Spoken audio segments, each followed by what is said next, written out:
Salut les bricoleurs! Aujourd'hui dans cette nouvelle vidéo, nous allons nous occuper du sol, le sol du hall d'escalier. Ici tu vois on a les autres pièces qui ont été faites en Fermacell et on va terminer cette dernière partie. Pour vous montrer pourquoi je remets à niveau le sol, j'ai mis mon laser qui est là tu vois. Et ici, si tu vois bien, j'ai fait exprès de le mettre à fleur. Donc là c'est l'endroit où il y avait la rambarde, tu sais. Tu as la montée d'escalier qui est là. Et ici, tu avais encore une rambarde de là jusqu'au mur. Et ici, tu vois, je suis à fleur. Et si tu regardes juste en face, tu vois la différence de niveau qu'il y a. On a quoi? 1,20 m, enfin un peu plus. 1,50 m, on a cette différence. On doit avoir un bon 5 cm. Donc c'est beaucoup. Quand tu marches en biais comme ça, tu rases le mur. Donc voilà pourquoi on le rehausse et pourquoi on le rénove. Alors on démonte pas tout, on utilise encore une fois la solution de Fermacell qui va très vite. Et voilà. Donc, mais avant ça, tu vois, j'ai démonté la rambarde parce qu'ici, on va devoir, hop, tu vois, remettre un bois comme ça que je vais mettre ici à fleur. Parce que on doit récupérer l'épaisseur ici des plaques qu'on va mettre. Alors ici, il n'y aura pas beaucoup de granulats, il y aura simplement l'épaisseur des plaques parce qu'ici on est à fleur et on va ici mettre de plus en plus de granulats pour rattraper le niveau du fond, les 5 cm justement qui sont en trop. Donc on va attaquer ça et comme ce serait la troisième fois que je refais un sol en Fermacell, je ne vais pas te refaire une vidéo dessus. Si tu n'as pas bien compris, tu vas voir ma première vidéo, tu peux aller voir aussi la vidéo des bichons qui étaient venus à la maison avec René pour s'occuper de la grande pièce. Et nous, on va le faire aujourd'hui, mais pour changer un peu et pour pas que ça te lasse, on va le faire en ASMR.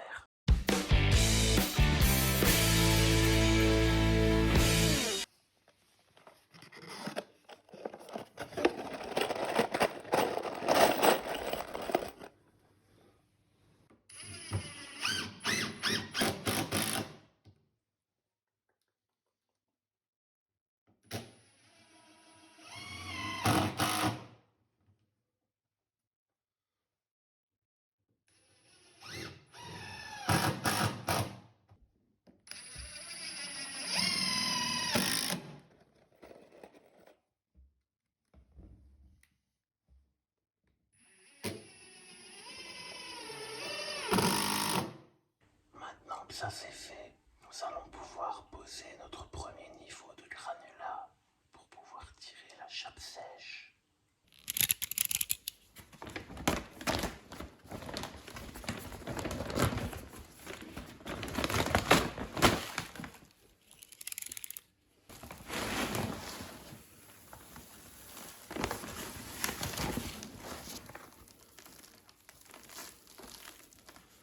Et maintenant, délicatement, par petites poignées successives, nous étalons le granulat sur la surface du plancher. Cette opération est longue et fastidieuse.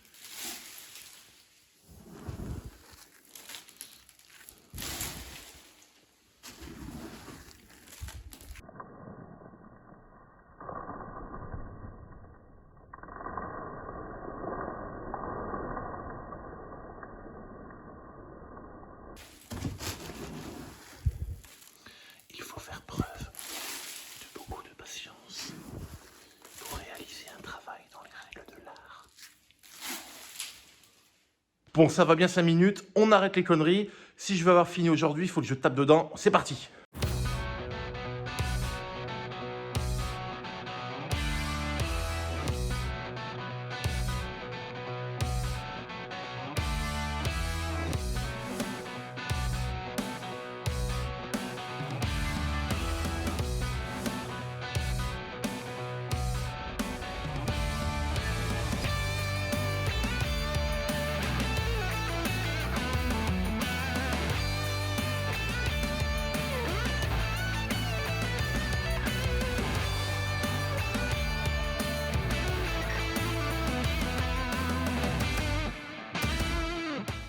On est prêt à attaquer le projet de l'escalier, mais avant tout, je vais t'expliquer ma démarche. Comme tu le sais, lorsqu'on a acheté la maison, on a vu que l'escalier était tordu, ce qui me dérangeait beaucoup.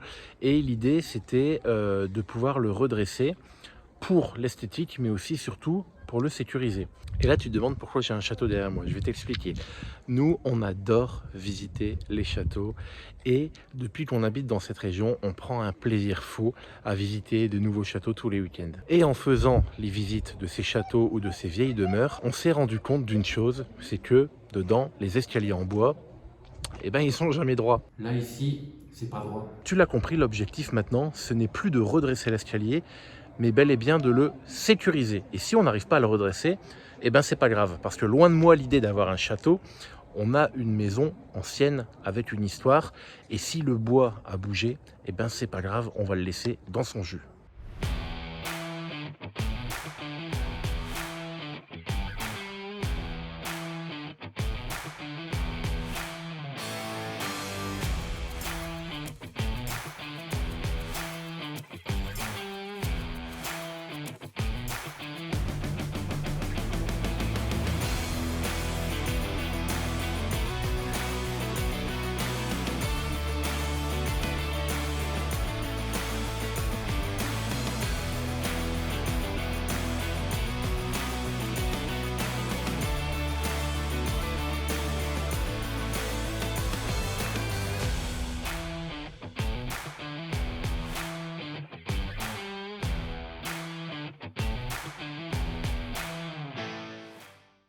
Laisse-moi te parler d'EcoFlow. Ce nom doit te dire quelque chose parce que depuis quelques mois, ils sont vachement présents sur les réseaux et notamment sur YouTube. Ils ont créé des batteries portables comme celle-ci par exemple qui permet d'avoir une source de courant n'importe où on se trouve. On a du 220 volts, on a des prises USB, on a un peu tout ce qu'il faut. Et leur stratégie, c'est de nous les envoyer gratuitement pour qu'on puisse les essayer et t'en parler. Donc là, tu as des ports USB en façade, USB-A, USB-C. À l'arrière, tu as 4 prises 220. Tu as une prise allume-cigare. Et sur le côté, pour la recharge, tu as une alimentation 220 volts pour la recharger. Et une prise ici qui te permet de brancher un allume-cigare pour le recharger sur ta voiture ou des panneaux solaires. Bon, je pense que c'est une batterie qui a été développée pour les personnes nomades qui vivent un peu hors réseau, en van ou en camping, etc.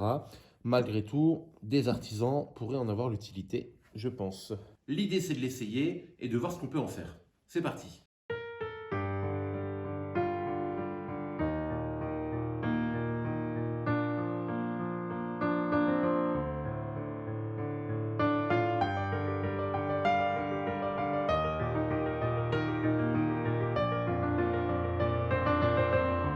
Les pique-niques, c'est ringard. Vive la raclette!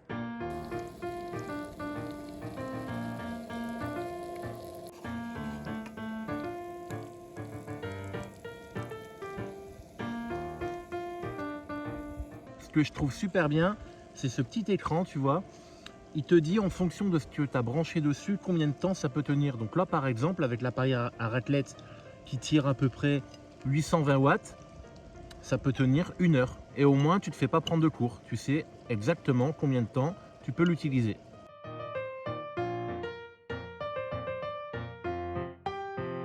Et là, tu te demandes si cette batterie serait capable de recharger un véhicule électrique.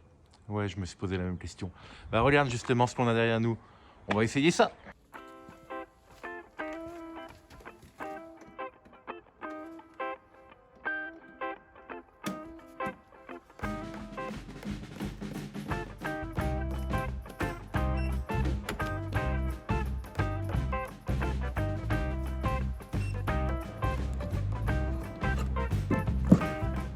Et on va vite aller à l'intérieur pour baisser l'intensité parce que là, il faut que tu te souviennes de tes cours de physique-chimie. P égale UI. La batterie peut délivrer 1800 watts sur 230. Donc, tu divises ta puissance 1800 watts par ta tension 230 volts. Ça te fait environ 7,8 ampères. Là, j'ai mis à 6 ampères. On va voir si ça fonctionne. Je vais peut-être pouvoir augmenter même à 7. Et on va aller voir sur l'EcoFlow ce qu'il nous dit. Là, en tout cas, la voiture est bien en train de recharger. Tu vois, je suis à 22% de batterie. Bon, il me dit qu'il faudrait plus de 24 heures pour recharger la voiture avec cette intensité-là, mais de toute façon, on sait que ça ne va pas tenir 24 heures. Et là, l'EcoFlow, qu'est-ce qu'il nous dit? Qu'avec cette puissance-là, ça peut tenir 46 minutes. Donc on va le laisser tourner et on verra combien de pourcentage j'ai récupéré. On n'oublie pas, j'ai commencé à 22%. On se retrouve après une quarantaine de minutes, donc on a épuisé toute la batterie EcoFlow, hein, elle est à 0%. Et verdict dans la voiture, 23%. Donc on a récupéré 1% de charge en 40 minutes. Clairement, ça sert pas à recharger les voitures électriques. T'as envie d'être tranquille sur la route des vacances avec tes chiots qui braillent derrière? Et ben grâce à EcoFlow, tu t'installes une télé, une PlayStation, t'es tranquille pendant une dizaine d'heures. Et au fait, dis-moi en commentaire si tu veux que je te fasse un tuto pour installer une télé dans une bagnole.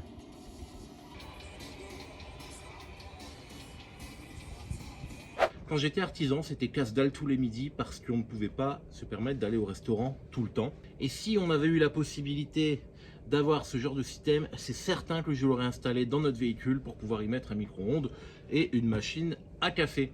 Et contrairement à l'installation d'un convertisseur dans une voiture qui te donne du 220 volts, ce genre de système te permet de l'acheter avec ta boîte, donc tu récupères la TVA et derrière, pendant les week-ends ou pendant les vacances, tu peux l'utiliser perso parce que c'est facilement transportable. En plus, on aurait pu brancher tous nos chargeurs de batterie et comme ça, les batteries auront le temps de charger toute la journée. Ça nous éviterait de prendre les chargeurs, de les emmener chez les clients. Ah, justement,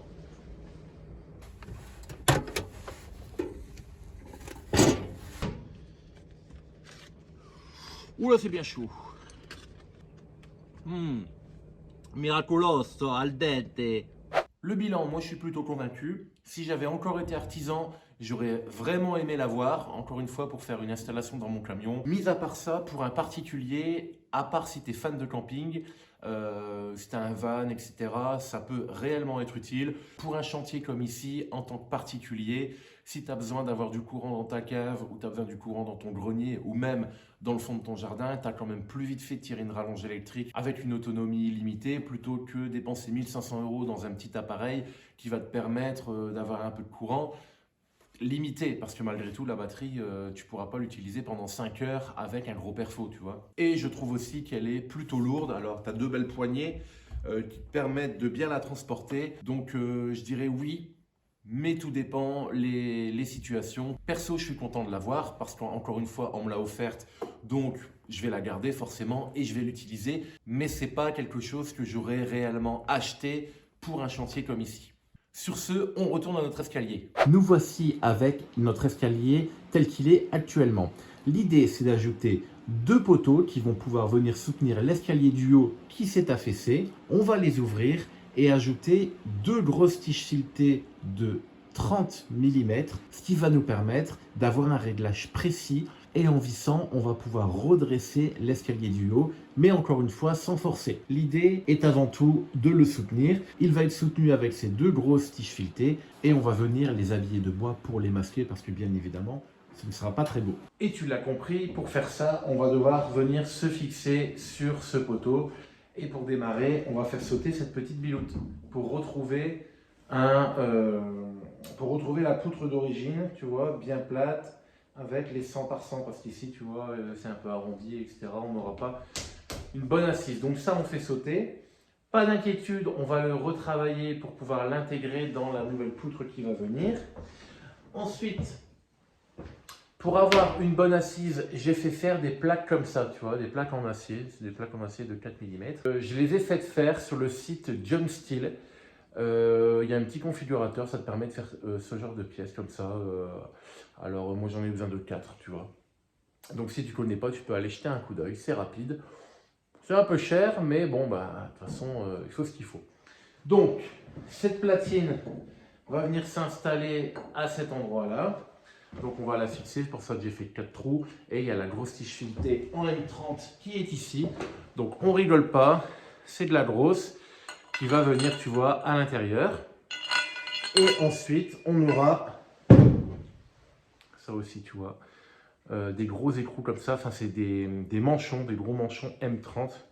C'est eux qui vont venir supporter le poids sur la platine en acier. Donc, il y aura justement une bonne assise sur l'acier et ça va permettre aussi de tourner plus facilement que si c'était sur du bois. Donc, des platines, j'en ai 4 comme ça. Donc, 2 vers le bas, 2 vers les hauts. Ensuite, voilà, tige filetée. Il n'y en avait pas des longues parce que c'est en M30, c'est des 1 mètre. Donc, le manchon va permettre aussi de les relier 2 à 2. La priorité maintenant, c'est de couper ces petites biloupes qui dépassent pour pouvoir fixer nos plaques. Et c'est parti!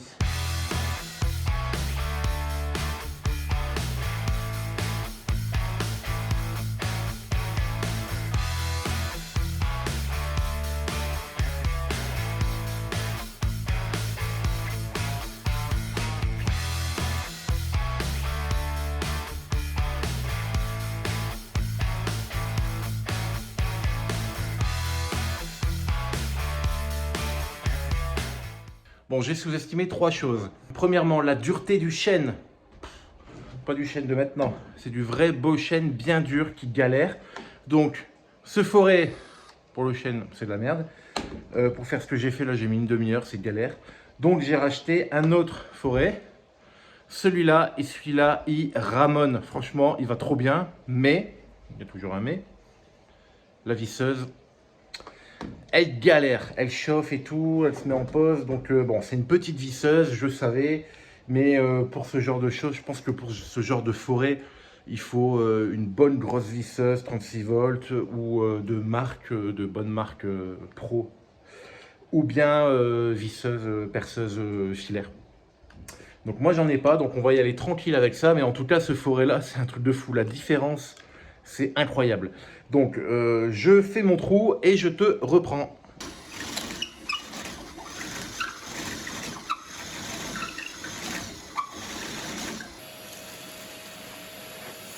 Bon, c'était pas si simple, mais maintenant que nos trous sont réalisés, on va fixer nos platines en acier avec 4 vis.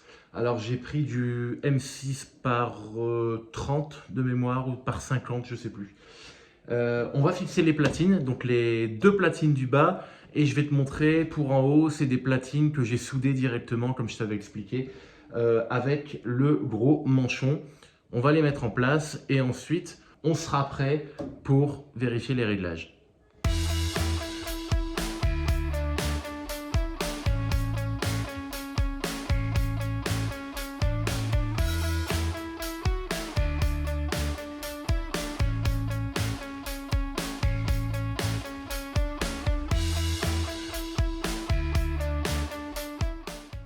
Alors, ma platine, elle est fixée, mes trous sont faits. Maintenant, on prend la tige filetée et tu vois, j'ai ça de réserve de réglage de hauteur qui va rentrer à l'intérieur du poteau.